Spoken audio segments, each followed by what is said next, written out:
Well, I'd like to welcome you. I'm Dan O'Brien, the director of the Texas School Project in the UT Dallas Education Research Center.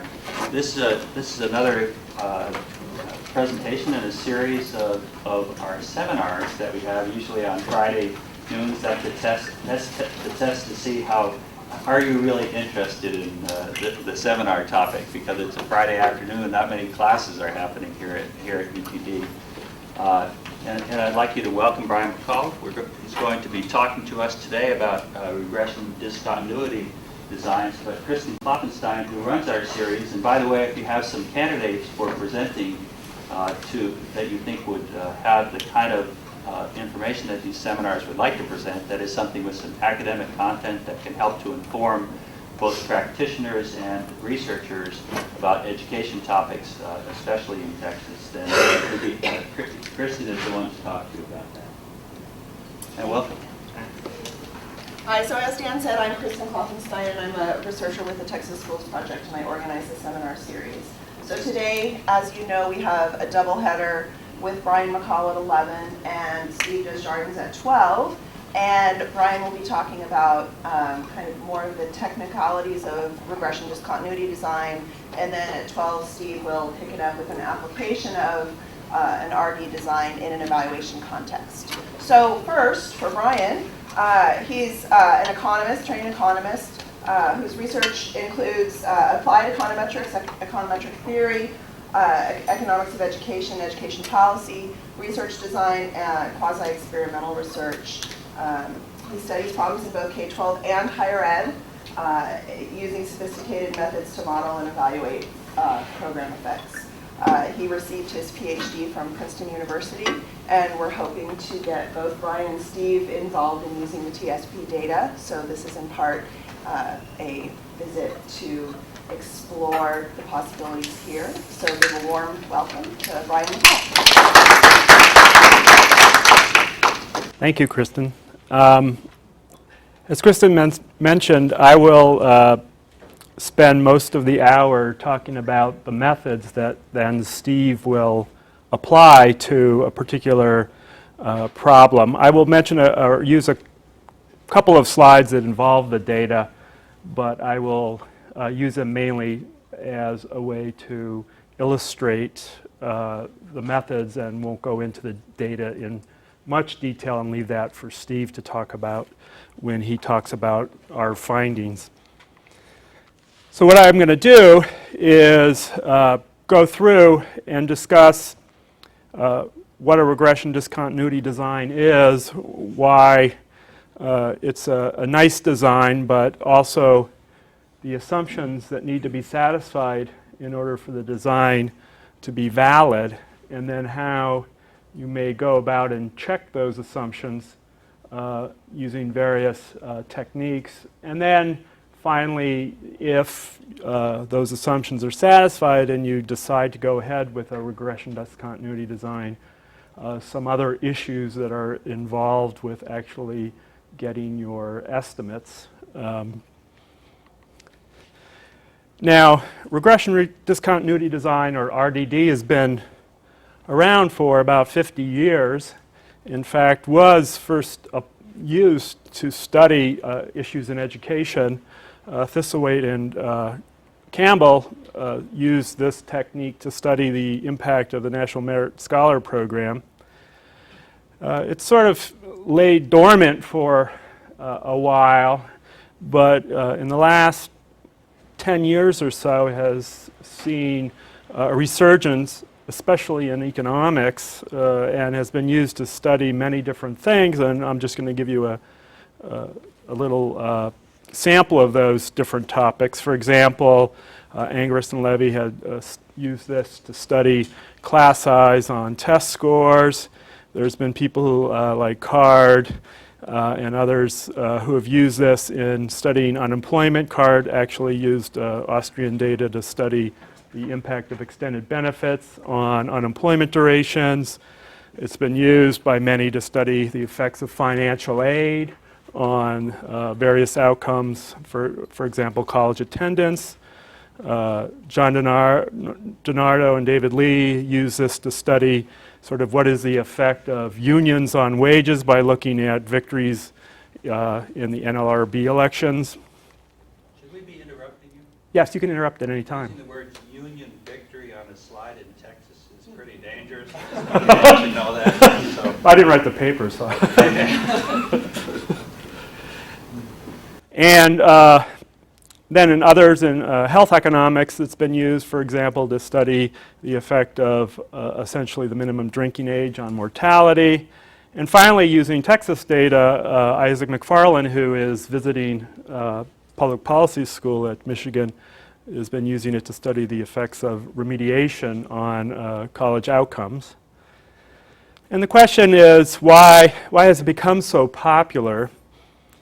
And one of the reasons is that under fairly general conditions, and those conditions, at least many of them will be testable, it enables researchers to make causal statements regarding how a treatment affects an outcome, right? So we can get down to a causal statement, which for policy purposes is very important. Now what I want to do is sort of introduce the very simple or classic RDD, which we would call a sharp regression discontinuity design. And so I'll first introduce some notation and some definitions, and I'll make the model as simple as possible to begin with. And so let's just have y be the outcome variable, and x is what we're going to call the running variable or the assignment variable, and we'll see that x is going to be very important in determining whether or not you're going to get the treatment. And then we will let capital D be a dummy variable that is 1 if the individual gets the treatment and 0 otherwise. And so we say that a regression discontinuity design is sharp if people get the treatment if and only if their value for the assignment variable x is greater than or equal to a specific number c. And so what you can imagine is that for values less than c, d equals 0, and then it jumps up to 1 just at the point where x equals c and remains equal to 1 thereafter. And so let's just look at a simple model that is modeling the effects of the outcome. And we'll assume that the effects of the outcome depend on both the treatment, as indicated by D, and then also the assignment variable. Now we'll talk later about why you might want to use more complicated models for the effect of the assignment variable, but for now we'll just assume that there's a linear effect just to see how this works. Now, most people would be familiar with what some refer to as the gold standard in terms of assessing the effect of a treatment, which would be a randomized design. And so what I'd like to do is sort of set up what you would do if in fact, x was randomly assigned rather than x being just any old variable, and see how we would go about determining what the effect of the treatment would be if, again, x now is randomly assigned, but still you will only get the treatment if x is greater than or equal to c.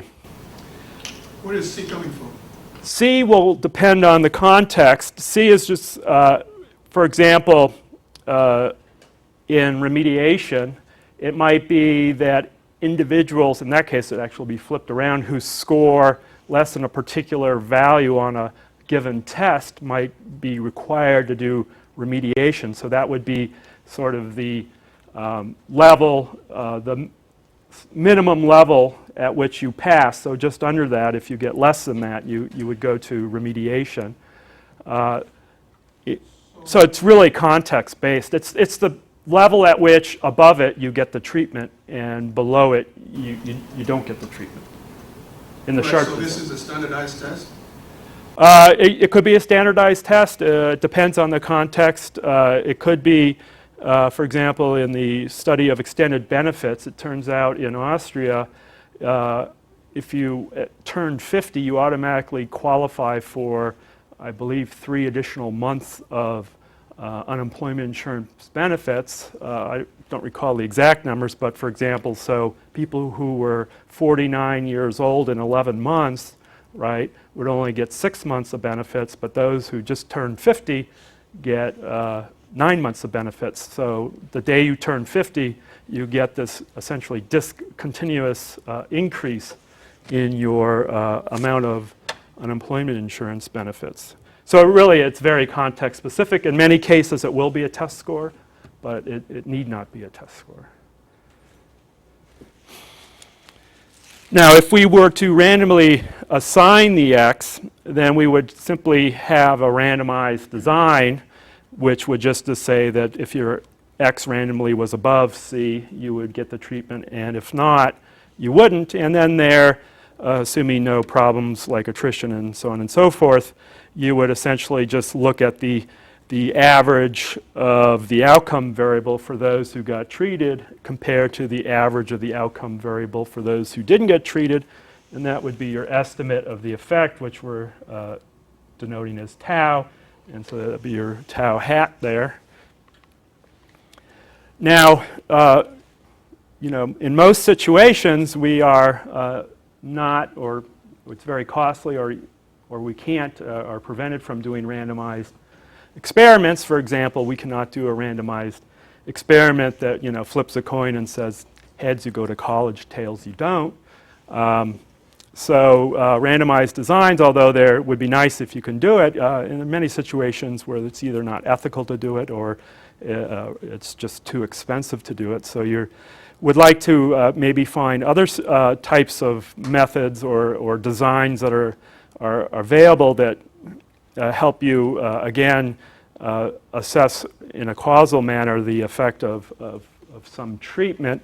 And we'll see that in a regression discontinuity design, under certain conditions, which may be satisfied in certain situations, that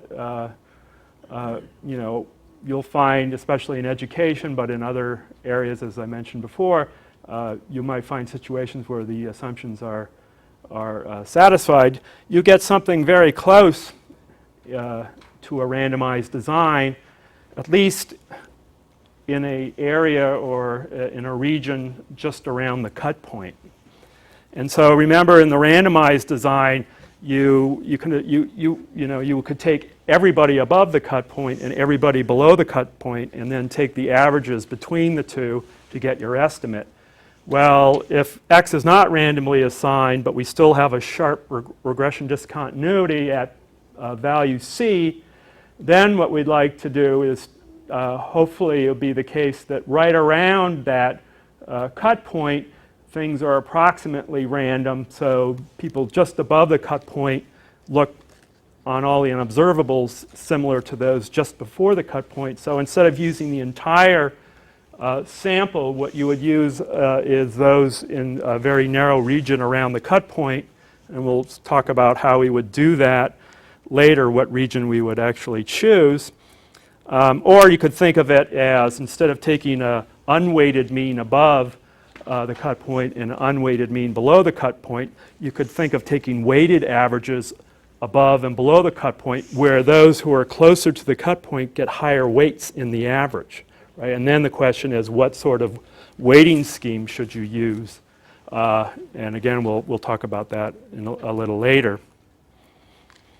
Now, the main assumption that you'd like to have is that the expected value of the error term is continuous function of the assignment variable or the running variable, at least right around the cut point, right? So what you want is, we'll see, is that you want sort of the effects of other variables, or in this case, all the other variables are unobservable. Those effects you'd like to vary in a very smooth manner with respect to the running variable. So it could be that this is a test score, right? And the unobservables may be ability. And what you would like to assume is that if your test score goes up by a little bit, your ability, unobserved ability on average maybe rises a little bit, but there's no huge discontinuous jump in that if you get one more point on the test score, somehow your average ability is much, much higher than the person who got 1 point less than you. Okay, so you have to make these continuity assumptions, and the reason is that then those who get the treatment, right, if the treatment has an effect, it's really going to have a discontinuous change on the expected value of y at the cut point. So if tau is, a positive number, say it's 4, right, then what would happen is the expected value of y, in this case, simple case, right, would be some linear function of the x, and then the slope of that function would remain the constant, but then just at the point C, right, it would jump up by the amount tau and then continue thereon. And so then that would be the measure of the effect. Now, if the epsilons were not continuous function of x, especially at the cut point, then you couldn't disentangle, right, the treatment effect from the effect of the change in the epsilon. So it's an important assumption, and I'll show a little later how we can go about checking whether it's valid or not. And so if it is true that it is continuous, right, then all we're going to do here is we're going to take the equation and just condition on the value of x, and then have the beta x, let's assume beta is 0 for now, it doesn't matter too much, but the key here is that you take a value just above the cut point and just below. I'm using d to be symmetric. Actually, this should be a minus d, sorry. And then what you would have is that you have the tau, but the problem is that you have the expected value of the unobservables for those above the cut point minus those below, and there's no reason to expect that these necessarily are the same for some finite amount of d, but what you're assuming though is that as d gets small, or if you take the limit as d goes to 0, since this has got to be a continuous function, the difference then will vanish and you'll be left with tau, so that, let's go back, so that just around the cut point where d is very small, we're going to get an estimate of tau that is consistent and also under these assumptions will be a causal effect. And then the important point is, well, you've made these assumptions about what is the expected value of your error term given x. You've assumed that it's continuous, at least at c, right? And the question then is, well, is that true?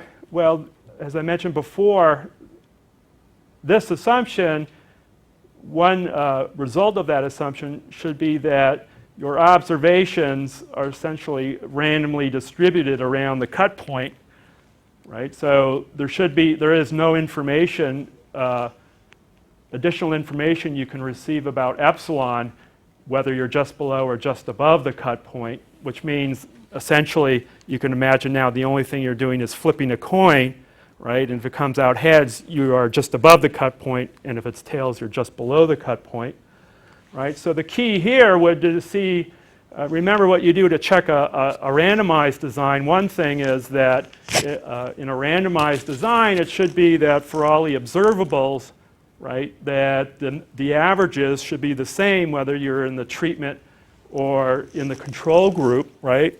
Here, you'd want to do the same thing, but instead of looking at everybody, i.e. for all x's, right, you would just look at those individuals whose x's place them either just above or just below the cut point, and it should be, again, that the average values of those x's are roughly should be, except for some statistical uncertainty or noise, be the same. Yes, question? But there's there are very strong restrictions there.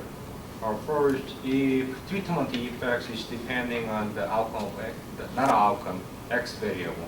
So coefficients is depending on treatment effects, okay? Whether it's the object is treated or not. Then beta coefficients change. Then the Right. outcome going to be depending on slope quotients are better, right? Right. So far, I've made some stronger assumptions about what the treatment will be changing, and I'll relax those. So it could be that beta need not be the same across the cut point. I think that's what you're saying. Yeah, so here is the y is just discontinuous, even though x is continuous, right? But what if y is continuous, okay? And x is also continuous. For the particular threshold, the point is C. Oh, no, And but that's then, the case. yeah, your treatment effect would be an estimate of 0 then if it was. And still it's possible the treatment effect going to be tau plus beta 1, which is the different slope function of the mean of x. It's possible to estimate in it. And the second problem is, what if C is different across the individual? Right, you could have, yeah, no, that's very true that you might have different C's, and then you'd have to then Maybe estimate different effects Yeah. at the various C's for the different individuals. So you could have multiple cuts. For example, in various scholarship programs, right, you might go from having no scholarship to a 50% scholarship based on some sort of test score, and then later on going from a 50% scholarship to a 100% scholarship at a higher test score, right? But again, you could use people just in the areas of those 2 points to estimate those 2 effects, right? And they may be different, those effects, but The most thorny issue, which is usually the treatment effect, the researchers don't assume, is so-called cross-sectional dependence in the, So let's say there's a common time effect, time dummies. Usually the microeconometricians include time dummy in the regression. Only treatment effects don't include that, literatures. Why? If there's a common time effect in the regression, then there's no way to estimate, because the threshold point is going to be changed C plus every time.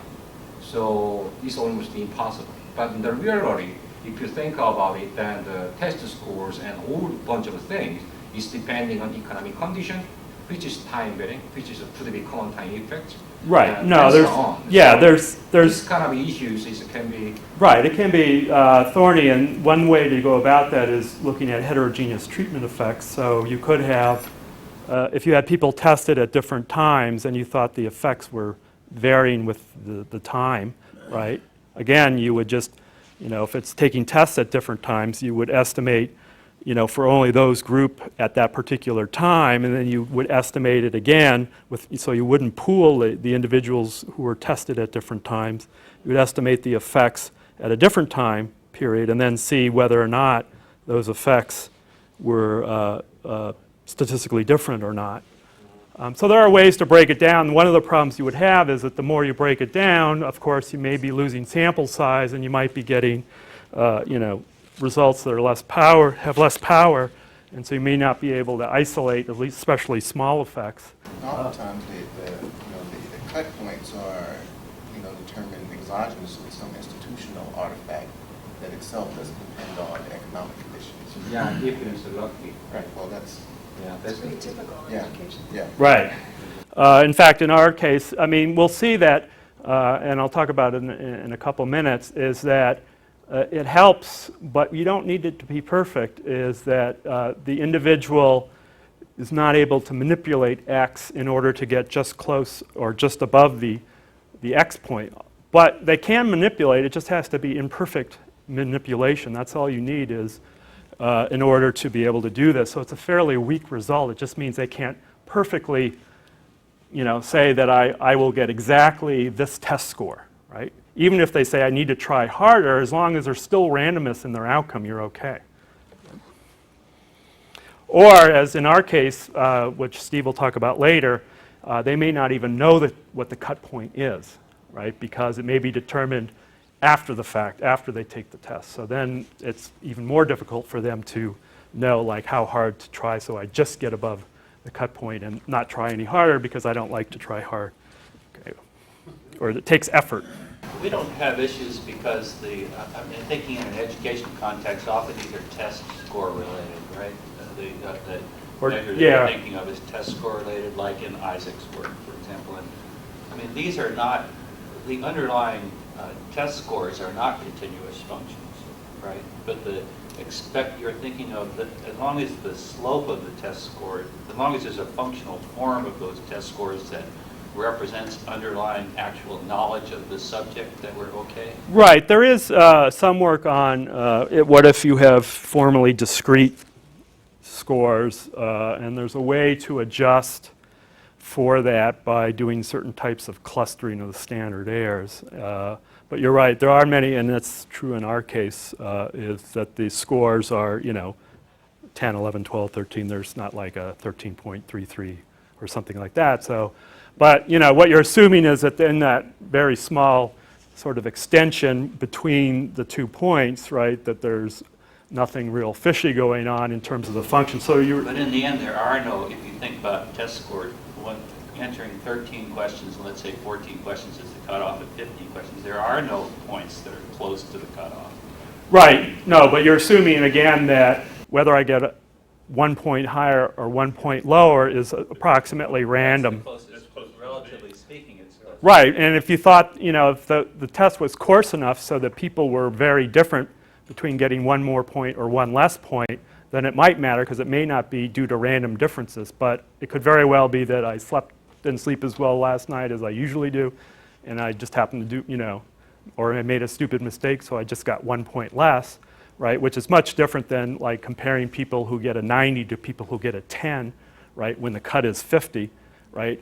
Which you would be doing without, in most methods, controlling for other factors, right? So, in many cases, even if it's a 1 point difference, it's, and you can check this too. Again, arguably, if the observables are, the distribution of the observables are fairly similar across those 2 points, then you would at least have some confidence that it's roughly randomly distributed.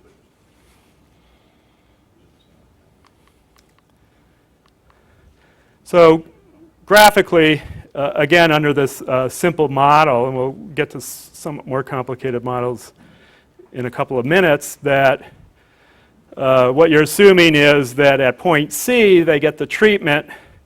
And again, we're just assuming that the assignment variable has a linear effect. And then these are the not treated, right?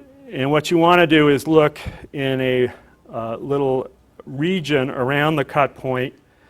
And of course, what you'd like to do, if possible, and this is sort of like, in an asymptotic sense, as your sample size gets larger, you are able to take more narrow and narrow regions because you'll have larger and larger samples in any given distance to it. And then your estimates essentially would be, just above the cut compared to just below the cut, right? And that would then give you your estimated effect. And of course, it's only going to be a what we call a local treatment effect, because you're only really saying this is the effect for a person whose assignment variable was just at the cut, and this is what they get if they get the treatment, and this is their counterfactual.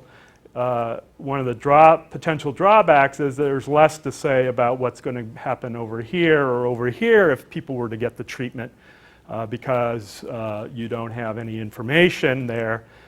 In certain cases, if the cut point was changing, maybe due to conditions that were unrelated to the X, then you may be able to say a little bit more, because for various groups it might be the cut point's down here, and for other groups it's up here.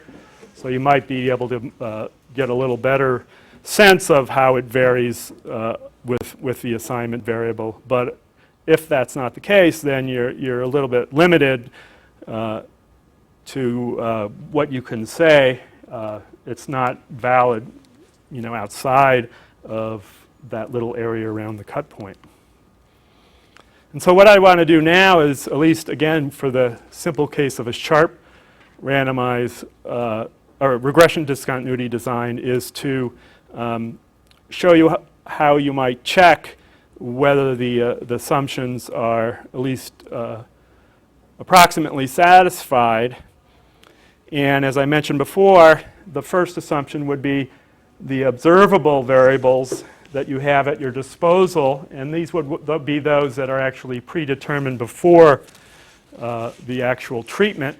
right, should be essentially the same or distributed the same around the cut point. So one thing you could do is just compare the means across the cut point in regions around the cut point. And so what you'd hope is that for these variables, at least, I mean, it may be different over here, but just around the mean, that you don't see a jump, right, in these exogenous variables right around, which would say that the means are different if you're just above or just below the cut point. Now, one way to show this without, if you have many, many variables, right, I mean, there's ways to simultaneously check them. But graphically, one sort of useful way to show that is by taking various linear combinations of these z's and showing that those linear combinations don't have any jumps at the cut point. And of course, one linear combination that is irrelevant is actually going to be that since you're interested in a particular outcome variable, would be that if you were to regress the outcome variable on these z's, right, and get the estimated betas from that regression, right, without it, putting the assignment variable as a particular z, right, and that's just, a particular linear combination then of these z's, but it's an important one because that's how it's related to the outcome variable. And then what you would do is look at those predicted values based on that regression and then group them according to the assignment variable, or since you really only need to look at around the cut point, is then look at the average predicted value just above the cut point and the average predicted value just below and see whether or not there's a jump, right? And this is in our, again, Steve will explain this more, but 0, we're looking, this is what we call a relative cut score, so it's your assignment variable relative to the cut, so 0 is actually the cut point. And you can see we've done that here where our outcome was this non-cognitive score, and in this case we ran this with regard to these various outcome variables that we were interested in, so enrollment, how much you work in school, how much loans you take out, and how much your parents give you in school. And we can see that there's no obvious jump at the cut point here. But what I see is a slope may be changed. So actually tau is 0, but the beta could be different. Right. Here we're relaxing that assumption, and all we really care about are these 2 points here, right? Yeah, but on the cut point, the left side, right side, if slope is different, then that different slope could be... No, but yeah, I mean, that assumption about the slope, what I did was made for simplicity, and actually we never make any assumptions, and we'll estimate the effect of the x non-parametrically, okay? And we'll estimate it differently on both sides. So that is one factor that you could do. Now the other one is this issue of whether you can actually control the assignment variable. And a recent result by David Lee, which is a very useful result, was to show that the result, the RDD is still a valid way to assess the effect, even if the individual can control x, right? So it's in some sense endogenous, as long as there's some residual randomness in the outcome of x, right? i.e. that they don't have perfect control over x, right? As long as there's some randomness, that's all you need in order to get the result that at the cut point you get the causal effect of the treatment. Now, how would you go about doing this? Justin McCrary, actually in the same issue of Journal of Econometrics, there's a whole issue in 2008 on our regression discontinuity design, which, if you're interested, is a good place to read about it, showed that one way to check this is really to do sort of a secondary RDD on the actual estimated probability density function of x. So what you do in the first step is you estimate the probability density function of x, and then the second point is that you check to see whether there's a substantial jump or not at the cut point in this probability density function. And if there's not, then that gives you evidence that there's still some randomness remaining, even if there is the ability to influence x by the individual.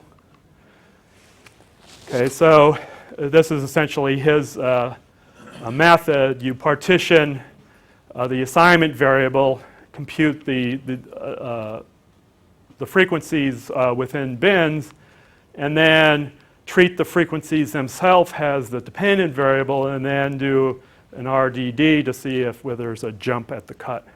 Now, in our paper, actually, we get back to this discrete data problem. And the discrete data, you always will have jumps, right?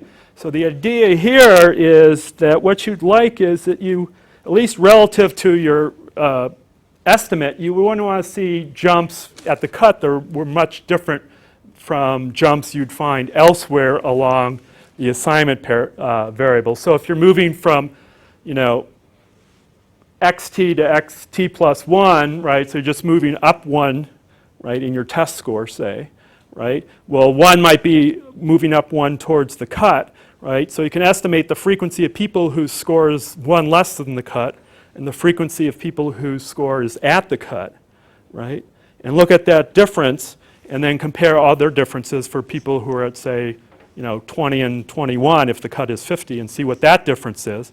Now you need to standardize for the standard error of the difference, right? Because you might have less data at various points than other points. And so what you can do is you can compute each one of those estimated standardized differences and then plot the distribution of that. And what you would see is that you wouldn't expect the estimated frequency to be in the far in the right-hand tail of that, and that would give you some evidence that the jump just at the cut point is much, much larger than anywhere else. That would be some evidence against this idea that you know, there's some randomization around the cut point. So that's what we did with our data, and it turns out, as Steve will explain, the cut depends on different race groups. But here's the distribution of the standardized jumps, and here is the actual value that they got right at the cut point. And as you can see, right, that you know, it's none of these are very surprising. I mean, if you got some value way out here, right, you might be saying that, you know, there's this huge jump right at the cut relative to what you're seeing in other parts of the distribution. It might then indicate that people are able to, you know, score just at the cut point and target that point in order to just qualify to get whatever the treatment is. Okay, the other advantage of this regression discontinuity design is that you really don't need the treatment to be to be sharp, in the sense that you don't really need the probability of getting the treatment to go from 0 to 1 at the cut point. All that's really necessary is that it has a discontinuous jump. So it could go from, say, 1/3 to 2/3, right? All you need is a discontinuous jump at the cut point. That's helpful because it could be that for various reasons, people, even though their score was above the cut, they maybe are disqualified for other reasons, or they, may, might be an income cutoff and that they don't satisfy that. And others may be below the cut. There may be other reasons why they might actually get the scholarship, right? Or the treatment, so that the probabilities may not be 0. Turns out in our case, we'll see that to the left of the cut, actually, nobody would get the scholarship, so it is 0. But to the right, some people may not get it because they aren't qualified on other dimensions. And here, if it's a jump in the probability, so it's not a jump from 0 to 1, you can essentially do sort of the standard type of Wald estimate, or at least in the parametric sense, it would just be 2-stage least squares, where essentially you instrument for getting the treatment using an indicator variable of whether your score was above the cut or not. And so again, what you're adding is this denominator here. What happens is the numerator, which we had before, is now going to be essentially the intent to treat measure, right? And then you adjust here with the denominator to get the overall effect. And it's sometimes referred to as a Wald estimate of the treatment effect. Now, how would you go about doing this? Well, you know, once you've satisfied yourself that the assumptions are reasonably satisfied, then, you know, when you proceed to get estimates, there's a couple ways to go. One way would be to use a parametric strategy, and in that case, what you'd like to do is you'd like to model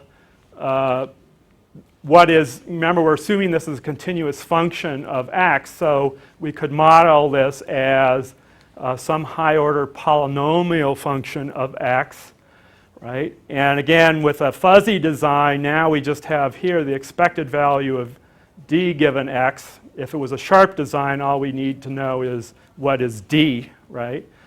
And then here, since we have this, we then would instrument for this dummy variable d using this indicator, and then just estimate this model. Now, the problem you're going to have is, well, how high of an order of a polynomial should I choose? Well, you could keep adding higher orders and see whether or not, you know, they are significant.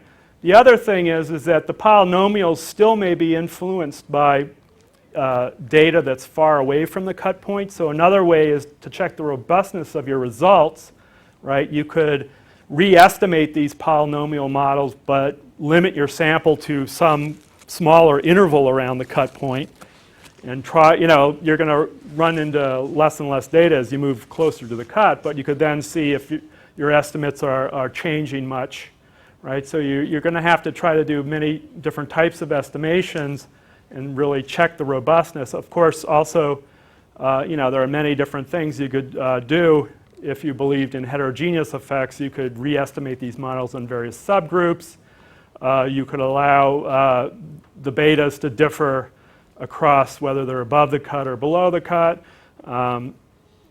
You'd want to always, you know, in continuous data, even you'd want to, you know, do the appropriate clustering or robust. But if your data is discrete, which poses some problems, the suggestion made by a paper that is also in this Journal of Econometrics issue by David Card and David Lee is that in that case, one way to help allow or adjust for that possibility, at least in terms of your standard errors, is to actually cluster with respect to the your standard errors with respect to the assignment variable, right? Since it's discrete, you'll have these groups of individuals in there, and that helps account at least somewhat for the fact that you have discrete data. One of the nice things, though, about an RDD, right, is that, you know, you can estimate models, but it also lends itself nicely to a graphical presentation. And so the question then is, you know, how do we graphically present it? One way that you could do it, which is really, in some sense, kind of a non-parametric estimation with what we call a rectangular bandwidth, is to essentially break your data into bins, right?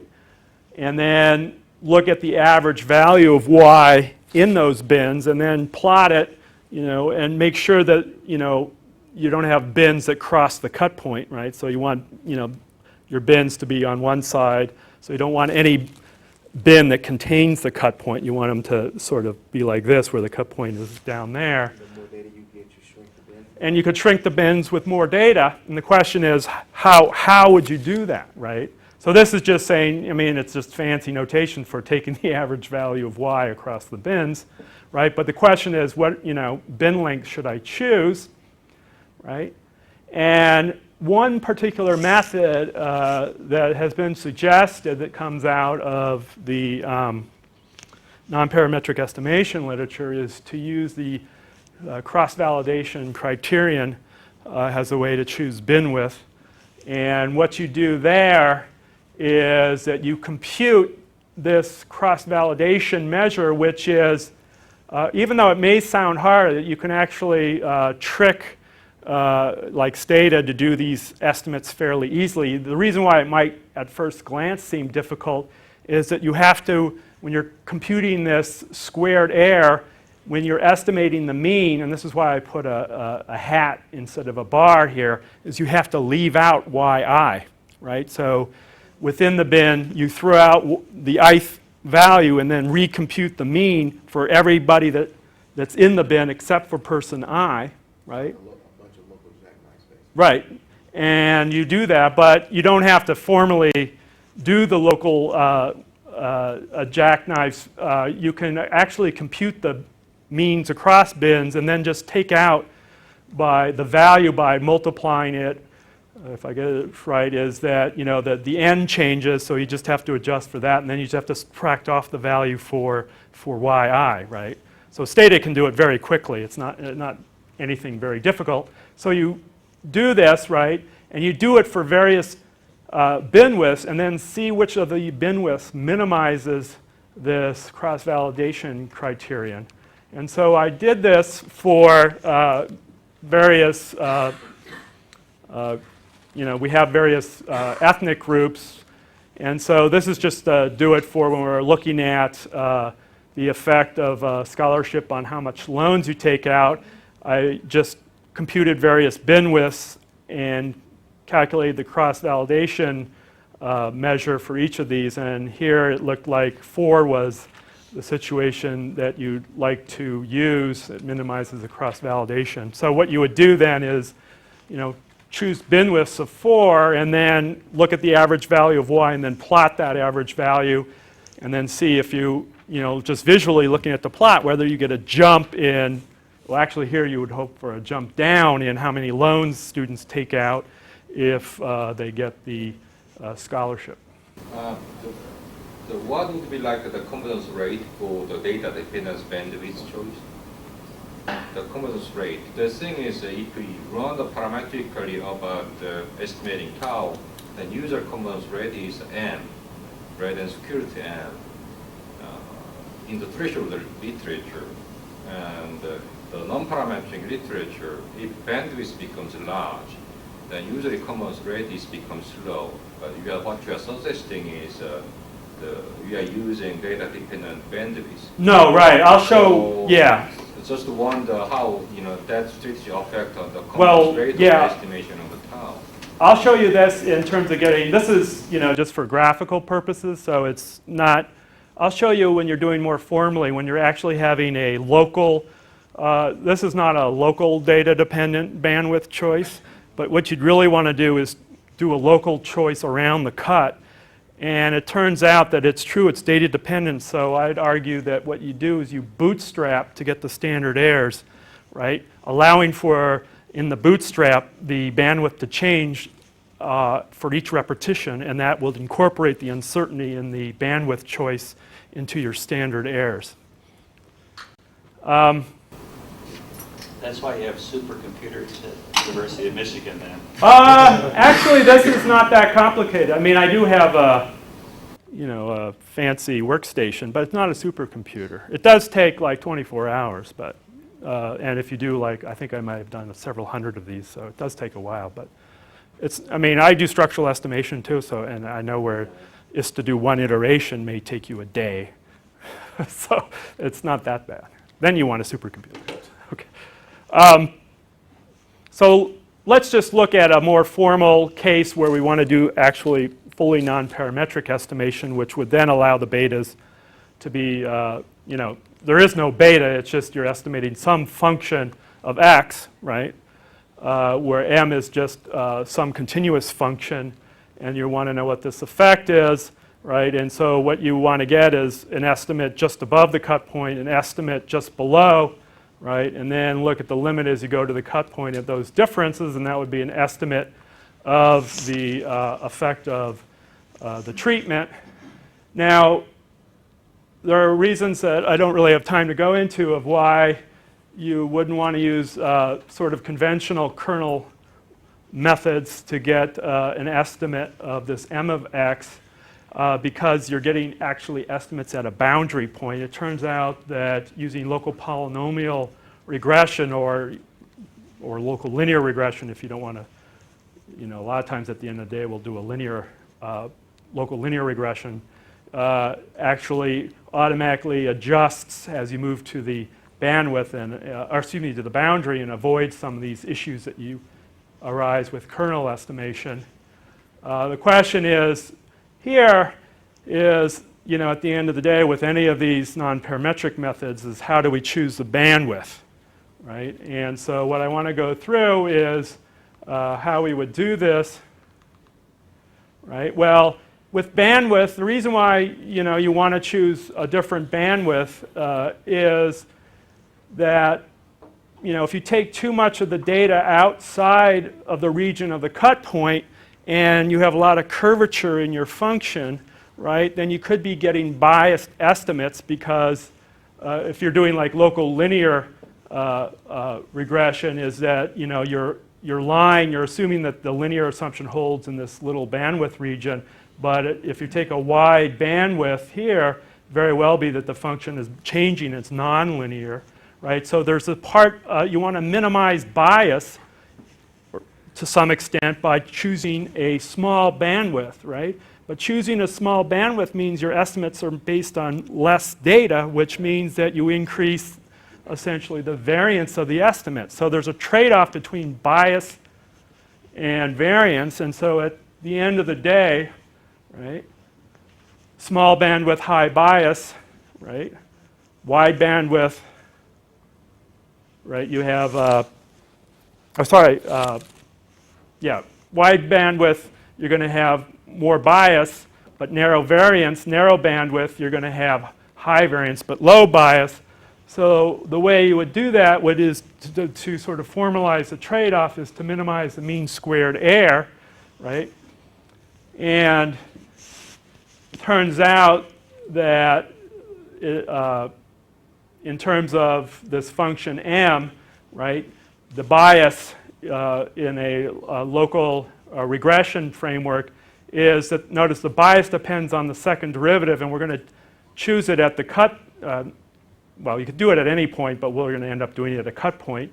And m is the second derivative, which is a measure of the change in the slope, so it's a measure of the curvature, right? So if there's a lot of curvature, right, you run the risk of having a lot of bias, and f is just the density of x at that point x naught, and then this is the variance of the data, and of course, you know, if sigma squared is large, you're going to have a higher variance, and so you want to minimize the mean squared error, which is the bias squared plus the variance, and choose that bandwidth, and it turns out that the optimal bandwidth formula, this is just from a fan, is this. The only problem is your optimal bandwidth depends on your function that you're trying to estimate, right?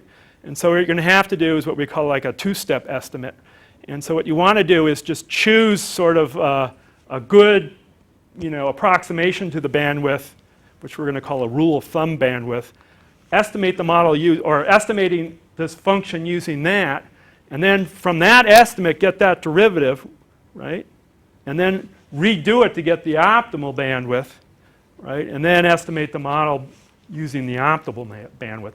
Now what we're going to do is we're going to do it twice because we're going to only use the data to the left of the cut point to get the optimal bandwidth to the left, and then we're going to only use the data to the right to get the optimal bandwidth to the right. Now, you know, you could do it by combining to get the bandwidth, but that gets a little more complicated. And so the way that we do it here is the rule of thumb bandwidth essentially estimates using the entire sample, or maybe throwing out some of the way outliers in terms of the assignment variable, a fourth order polynomial regression, and then uses that to compute the second derivative, and also uses that to compute essentially the variance as a function of x, and then use that to get the